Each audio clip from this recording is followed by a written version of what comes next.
Big boss season 9 episode 7లో మొదటి లీడర్గా judges ప్రియాని select చేశారు.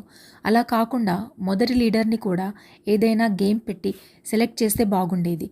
సరే, ఇక రెండవ లీడర్ కోసం పెట్టిన టాస్క్లో టెక్నికల్గా 9th పొజిషన్లో లేచిన దాలియా లీడర్ అయ్యింది. ఇక వాళ్ళు తమ టీం సభ్యులను ఎన్నుకుంటూ ఉండగా చివరికి కలికి, శ్రేయాలు మిగిలారు.